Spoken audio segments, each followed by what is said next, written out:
پاکستان کی گورنمنٹ نے یہ فیصلہ کیا ہے کہ وہ بہت ہی جلد برکس کو جوائن کریں گے۔ برکس ایک ایشین بیسڈ انٹرنیشنل آرگنائزیشن ہے جو کہ برازیل، رشیا، انڈیا اور ساؤتھ افریقہ جیسے کنٹریز پر مشتمل ہے۔ اسے 2010 سے پہلے برک کہا جاتا تھا، لیکن 2010 کے بعد جب سے ساؤتھ افریقہ اس میں ایڈ ہوا ہے تو اس کے بعد سے اسے برکس کہا جاتا ہے۔ برکس نیشن دنیا کی 30% لینڈ اور 45% پاپولیشن آکوپائی کرتی ہے، اور اگر ہم ان پانچوں ممبرز کی اکانومی کو کمبائن کریں تو وہ تقریباً $57 ٹریلین بنتے ہیں۔ اور اس میں سب سے سرپرائزنگ یہ ہے کہ یہ سارے ممبرز G20 کے ممبرز بھی ہیں، جو کہ ایک اور انٹرنیشنل آرگنائزیشن ہے۔ برکس کا مین پرپز یہ ہے کہ ممبر کنٹریز ایک دوسرے کی کنٹریز میں investment opportunities, geopolitical bloc, equality اور میوچل بینیفٹس کی ڈومینز پر کام کریں۔ اور اسی سلسلے میں برکس کی ممبر کنٹریز میں سے کسی ایک میں ہر سال ایک اینول سمٹ ہوتا ہے، اور برکس کو دنیا کی ایک دوسری انٹرنیشنل آرگنائزیشن جس کا نام G7 ہے، جس میں دنیا کی دوسری بڑی سپر پاور جن میں UK، US اور جاپان جیسی کنٹریز شامل ہیں، برکس کو اس کا بھی رائیول سمجھا جاتا ہے۔ اگر پاکستان برکس کا ممبر بن جاتا ہے تو اس کی آن گوئنگ اکنامک کرائسس کو بہتر کرنے کے لیے ایک موقع ثابت ہو، اور یہ پاکستان کی اکانومی کو یہاں سے یہاں لے جا سکتا ہے۔ لیکن کیا واقعی ایسا ہو سکے گا، یا پھر انڈیا جو کہ ہمیشہ سے پاکستان کے خلاف اپنا ویٹو پاور استعمال کرتا ہے، وہ پاکستان کو ممبرشپ ملنے میں رکاوٹ پیدا کرے؟ دوستو جانیں گے اس سب کی ڈیٹیل اس ویڈیو میں،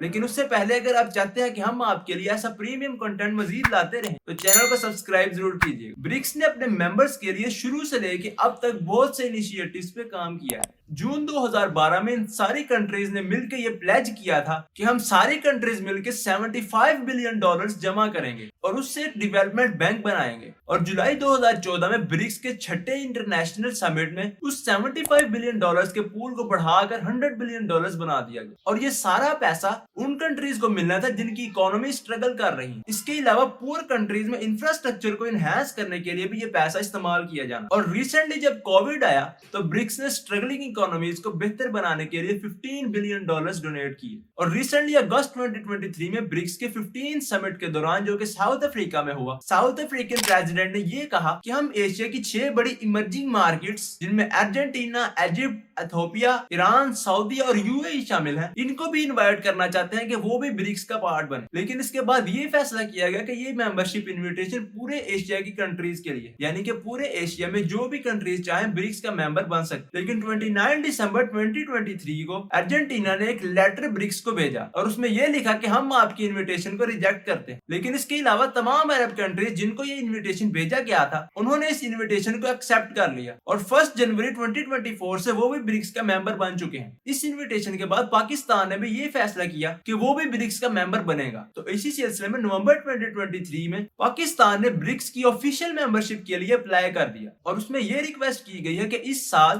جو برکس کا آفیشیل سمٹ رشیا میں ہونا ہے اس میں ہمیں ممبرشپ کا اپروول دیا جائے۔ اس ایپلیکیشن کے بعد رشین میڈیا کے آفیشیلز نے اپنے سوشل میڈیا ہینڈلز پر پاکستان کے لیے ایک ویلکم پوسٹ بھی کریٹ کی، اور اب اس ہرڈل کی بات کرتے ہیں کہ کیا واقعی پاکستان برکس کا ممبر بن سکے گا۔ تو برکس کا ممبر بننے کے لیے پاکستان کو ضروری ہوگا کہ اسے برکس کے تمام ممبرز کی طرف سے اپروول ملے، اور اگر کسی ایک ممبر نے بھی پاکستان کا اپروول ریجیکٹ کر دیا تو پاکستان برکس کا ممبر نہیں بن پائے گا، کیونکہ برکس کی ممبر کنٹریز میں ہر ایک کے پاس ویٹو پاور موجود ہے۔ آپ لوگوں کی طرح ہم لوگ بھی یہی سوچ رہے تھے کہ انڈیا ہمیشہ کی طرح پاکستان کے اگینسٹ ویٹو کرے گا، لیکن یہاں کہانی کچھ اور ہی ہے۔ برکس کے تیزی سے بدلتے ہوئے پولیٹیکل ڈائنامکس اور حال ہی میں کی گئی ٹرانسفارمیشن نے اسے ایک اینٹی ویسٹ آرگنائزیشن لیبل کر دیا، جیسے کہ اب اس میں جو ممبرز ہیں جس میں چائنا، رشیا، ایران، سعودیہ اور ایجپٹ ہیں، یہ سب کی سب اینٹی ویسٹ اپروچ اپناتی۔ اور مزید یہ کہ ایک انڈین آفیشل نے اپنی پریس کانفرنس میں یہ کہا تھا کہ برکس کے ممبرز انٹرنلی اپنے پرنسپل اور برکس میں ایکسپینشن کو لے کے فیصلے کر رہے ہیں، اور ان فیصلوں میں انڈیا کو شامل نہیں کیا جا رہا۔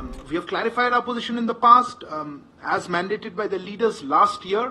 BRICS members are internally discussing the guiding principles, the standards, criteria and procedures for BRICS expansion process